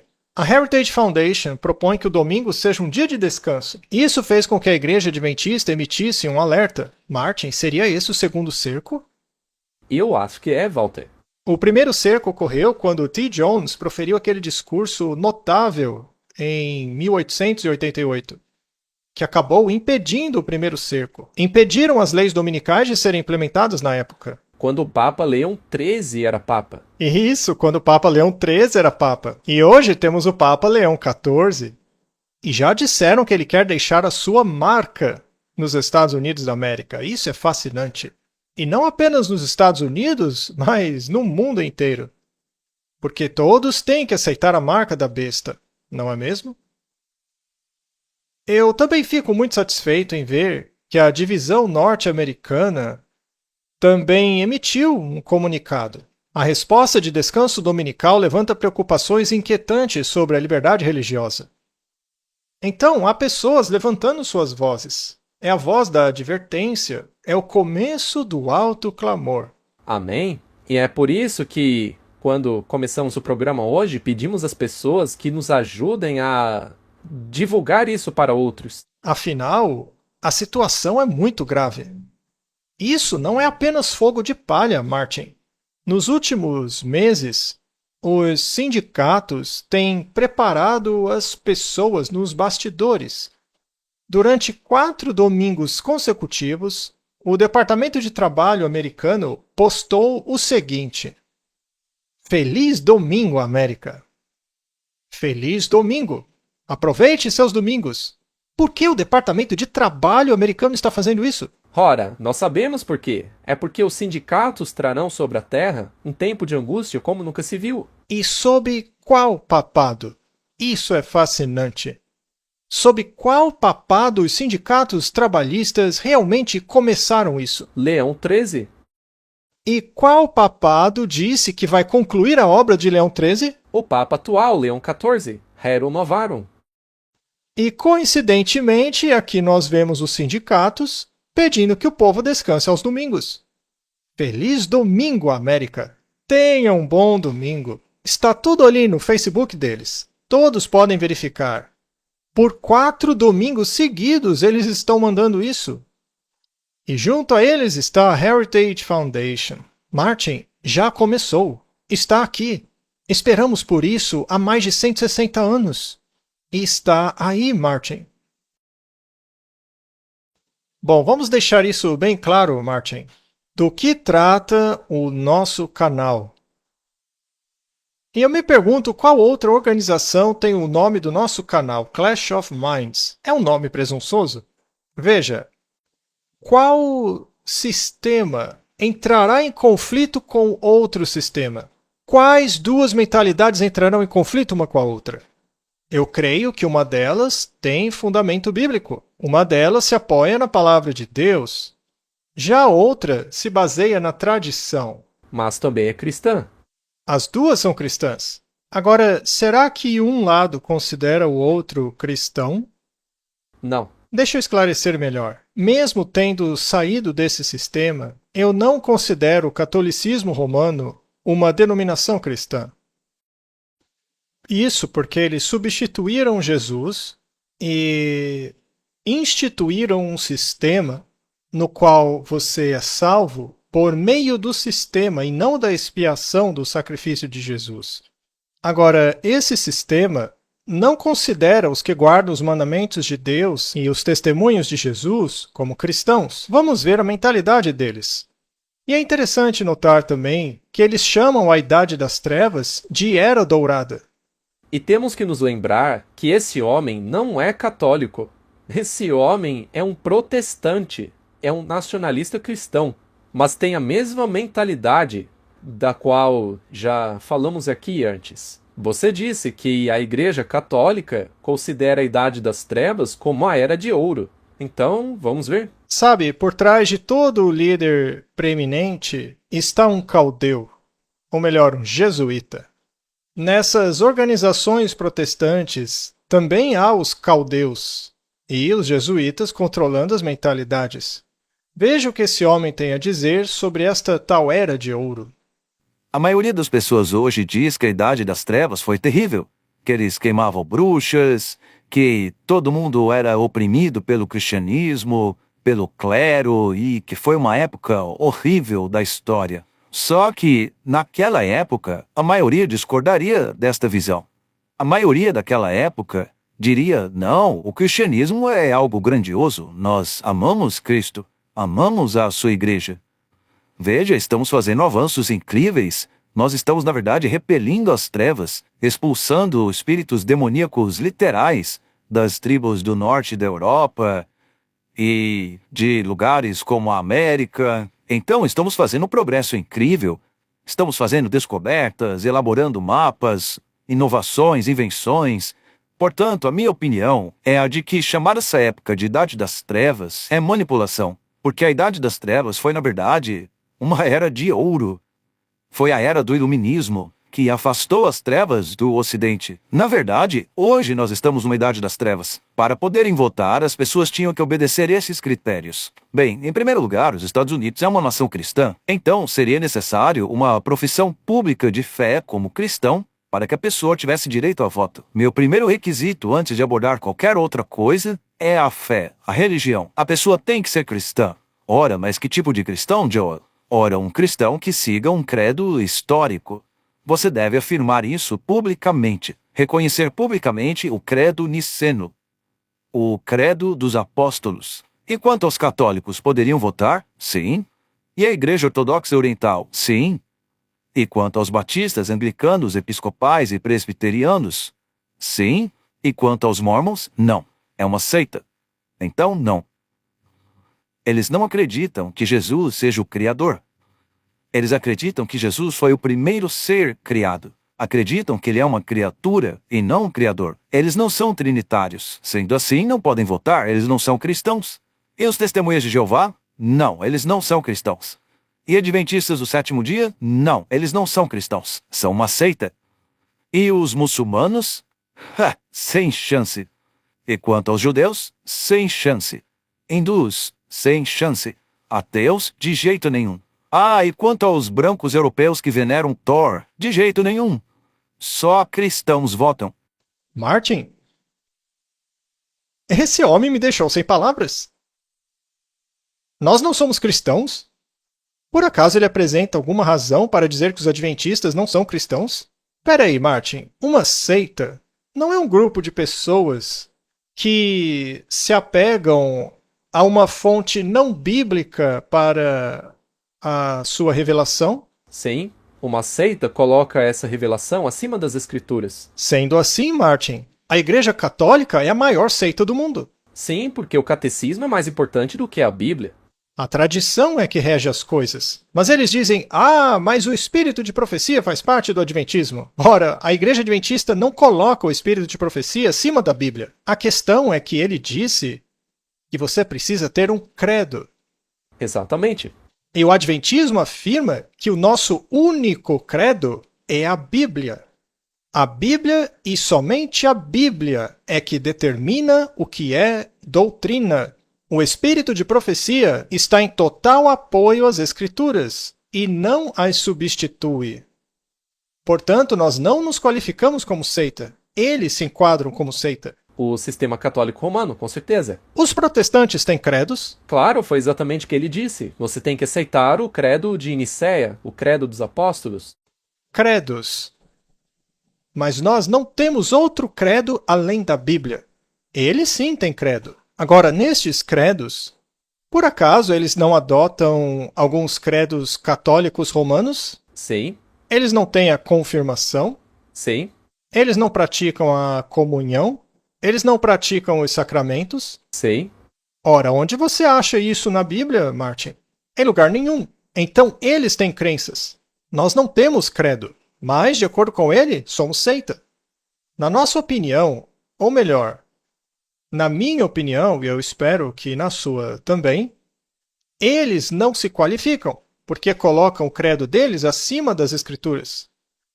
Então, Martin, o que a Bíblia diz sobre aqueles que colocam credos e tradições acima das Escrituras? Em vão me adoram. Eis aqui uma afirmação fascinante do grande conflito. Acho que deveríamos analisar isso um pouco mais a fundo. Eu mal posso esperar. Será que deveríamos ser assumidamente apologéticos? Sim. Muito bem, vamos lá. Virá uma voz até os confins da terra, porque o Senhor tem uma controvérsia com as nações. Ele entrará em juízo com toda a carne. Entregará os ímpios à espada. Isso está em Jeremias 25:31. Agora ouça cuidadosamente. Por 6.000 anos, o grande conflito tem estado em andamento. Eu quero deixar bem claro que isso não se refere ao contexto daquela época. Isto se dá no contexto dos eventos finais que estão ocorrendo. Sim, está no final do livro Grande Conflito. Então, seriam quando essas coisas acontecessem, que são 6.000 anos. Se você ler a Septuaginta, vai se deparar com todo tipo de confusão. Mas, felizmente, se você ler o Textus Receptus, está tudo bem. Ou o texto masorético. Por 6.000 anos, o grande conflito tem estado em andamento. O Filho de Deus e seus mensageiros celestiais têm estado em conflito com o poder do maligno para divertir, iluminar e salvar os filhos dos homens. Agora, todos já tomaram suas decisões. Então, quando terminam 6.000 anos? Quando todos tiverem decidido. Então, é no contexto desse período de 6.000 anos que culmina nesta decisão final. A decisão final, segundo a Bíblia, será entre a marca da besta e a fé em Jesus, certo? Exato. Muito bem. Só essas duas, não há outra. Não há outro. Os ímpios se uniram completamente a Satanás em sua guerra contra Deus. Chegou a hora de Deus vindicar a autoridade de sua lei oprimida. Agora a controvérsia não é apenas com Satanás, mas com os homens. O Senhor tem uma contenda com as nações. Ela está citando a Bíblia aqui. E entregará os ímpios à espada. Portanto, os 6.000 anos chegam ao fim quando esta decisão final for tomada. Mas antes disso, deve emergir a segunda besta. A imagem da besta deve ser formada antes do fim do período de graça. A ferida da besta deve ser curada. Sim, deve ser completamente curada. Então, a ferida é cicatrizada e os 6.000 anos chegam ao fim. Bom, nós fizemos uma apresentação sobre quando provavelmente terminarão estes 6.000 anos. Mas é claro que devemos estar totalmente errados, porque eu li recentemente, Martin, que encontraram pinturas rupestres que datam de 68.000 anos. Ah, Sim. Talvez 68.000 anos e meio. Ou talvez 68.000 anos e meio e 2 horas e meia. Não sei exatamente, mas é a idade que eles dão. Mas, segundo a Bíblia, são 6.000 anos. Os pioneiros de nossa igreja criam na teoria da semana cósmica. E não eram apenas os pioneiros da nossa igreja que criam nisso. Os pais da igreja criam nela. Eles escreveram sobre ela, sobre a grande semana cósmica. Também criam nela os apóstolos. Nela criam os pioneiros da nossa igreja. Essa teoria está implícita no espírito de profecia. Mas a nós hoje é proibido falar sobre ela. Ora, isso não é definir tempo. É apenas uma questão da idade da Terra. Agora, quando esses últimos acontecimentos chegarem, terão se passado 6.000 anos. Eu não vou falar de outra data, porque aí todo mundo fica agitado e incomodado. Mas nós sabemos aproximadamente quando terminarão esses 6.000 anos. Agora, em qual evento deveríamos basear esses cálculos? Se usarmos o nascimento de Cristo, bem, os 6.000 anos já teriam terminado. Talvez no batismo de Cristo, porque esse foi o tempo exato que previu as profecias de Daniel para o início do ministério do Messias. Podemos utilizar a cruz, ou talvez o apedrejamento de Estevão. Qual evento utilizar como referência? Bem, cada um escolhe a referência que acha melhor. A nossa opinião deixamos bem claro no episódio número 8 do E aí, Professor? Mas a minha pergunta, Martin, é: uma vez que esses eventos estão se concretizando agora, qual será o próximo passo? a implementação do decreto dominical e depois o fim do tempo de graça. Cedo ou tarde, a graça vai terminar. Mas antes do fim do tempo de graça, acontece a sacudidura Sim, e o alto clamor. Muitos do que estão de fora sairão de Babilônia e se ajuntarão à igreja remanescente, se unirão ao povo de Deus, o povo que guarda os mandamentos e tem a fé de Jesus. Portanto, é um período de tempo muito curto. Não sabemos quanto tempo isso vai durar. Não estamos definindo tempo aqui. Nós não temos ideia. E o que acontece depois disso? O que acontece depois do alto clamor? É o encerramento do tempo de graça. as decisões foram tomadas. E o que acontece após o fim do tempo de graça? As pragas. E depois da última praga? A terra será devastada. E Jesus volta e leva o seu povo consigo. Quanto tempo durarão as últimas pragas? Quanto tempo durarão? Nós não sabemos. Bem, não pode ser um dia literal. Alguns dos pioneiros realmente acreditavam nisso, como Haskell, por exemplo. Acreditava ser possível aplicar o método dia-ano, neste caso também. Quando eu leio o Espírito de Profecia, me parece que o período de tempo é mais ou menos como o da era de Mordecai. Portanto, isso faria com que fosse um período mais curto do que esse, digamos cerca de 9 meses. Mas digamos que nesse período ocorra uma onda de pragas. Qual é o comprimento exato disso, nós não sabemos. Mas provavelmente não vai durar mais de 1 ano, senão nada sobreviveria. Martin, estamos chegando ao ponto em que o tempo de graça pode terminar em breve. Eu acho que sim.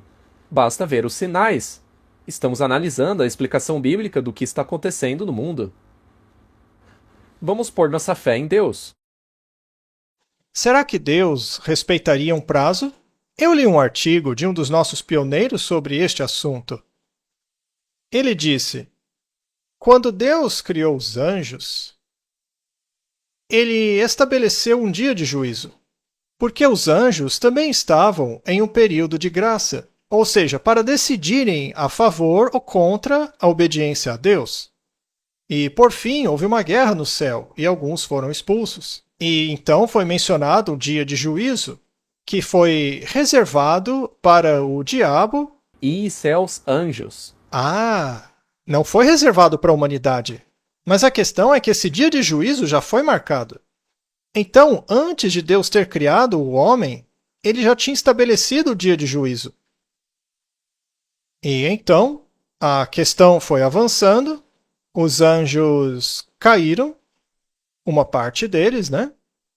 E a humanidade caiu. E 6 dias foram dados para a criação. 6 dias, que são um modelo dos dias do tempo. Para um dia, 1000 anos. Porque é muito claro que o sábado, o descanso, serão 1000 anos, o milênio. Então, os outros períodos também poderiam ser períodos de 1000 anos, não é? E, segundo o espírito de profecia, Cristo veio no ano 4000 dentro destes 6000 anos. O que significa que nós estamos perto do fim. Já está às portas. Não é mais perto. E o que isso quer dizer para você e para mim? Significa que agora, e não amanhã, não no dia seguinte, agora eu tenho que acertar a minha vida com Deus, para que possamos levar essa mensagem ao mundo. Temos que nos firmar na verdade para que nada nos abale. Você não precisa ter ouvido a voz do Espírito Santo nos conduzindo a mudar nossa vida para entrarmos em harmonia com Deus, para que vejamos as coisas à maneira de Deus e assim implementá-las? Para tal, basta ter uma mera teoria da verdade? Não, tem que ser uma implementação completa na nossa vida. Deve haver uma transformação total. Então, Martin, analisando esse cronograma, quanto tempo temos para essa transformação? Não muito tempo.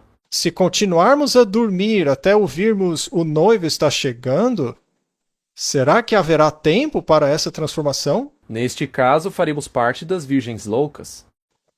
Segundo a Bíblia, quando chegar o momento do fim do tempo de graça, que aquele que é injusto continue sendo injusto, o que é ímpio continue sendo ímpio, aquele que é santo permaneça santo, a única santidade que poderemos reivindicar, a única que poderemos nos apropriar, é uma justiça imputada e concedida por Cristo a nós. Ou seja, deveremos ter permitido que Cristo transformasse as nossas vidas.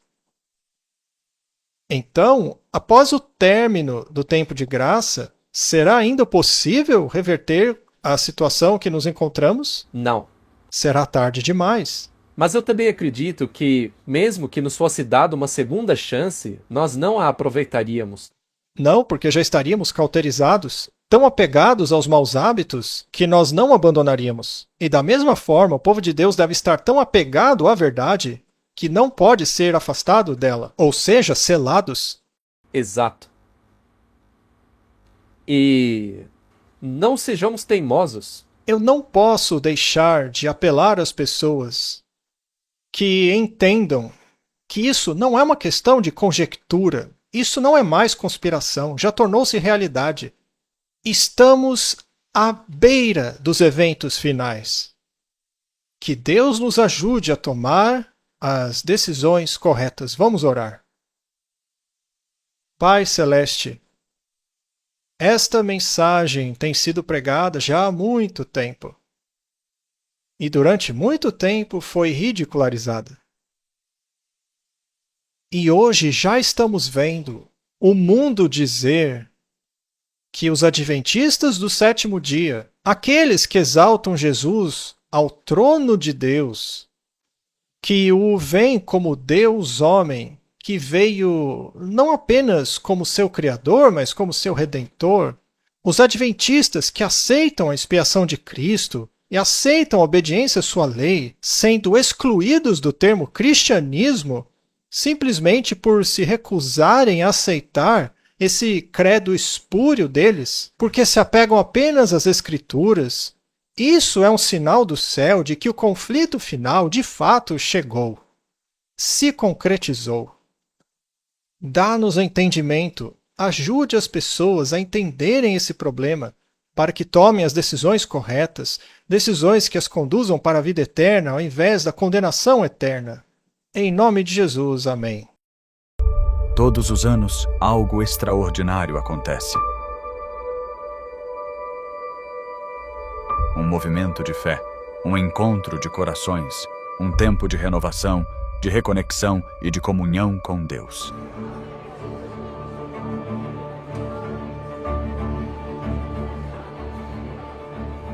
Essa é a Campal Terceiro Anjo. Mais do que um evento, é um chamado divino que une famílias, amigos e irmãos de fé de todo o país.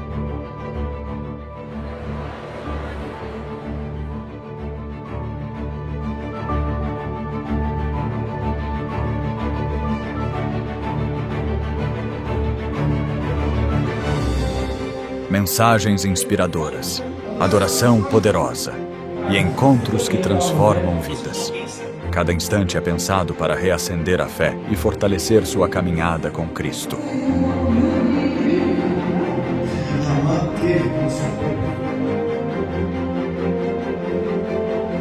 Dos mais experientes aos pequeninos, todos têm seu espaço. Programações específicas para crianças, jovens e adultos tocam corações de todas as idades.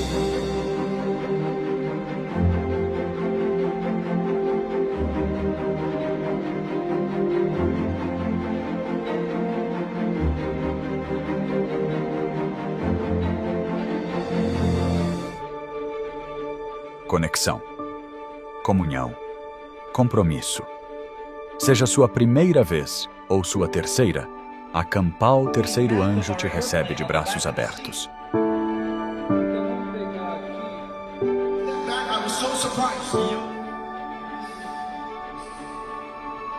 Isso não é só um congresso, é uma família, um vislumbre do céu.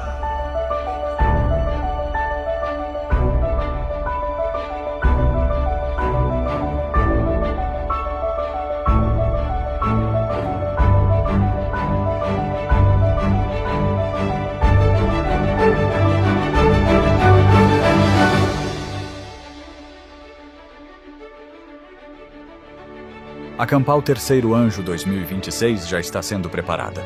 E o convite é para você. Não perca o que Deus tem reservado.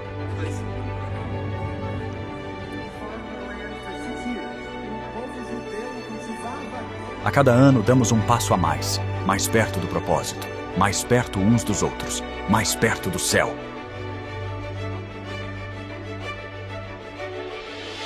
O tema deste ano é Mais Perto deste Lar. Porque cremos que a jornada está quase no fim e o lar eterno está logo ali.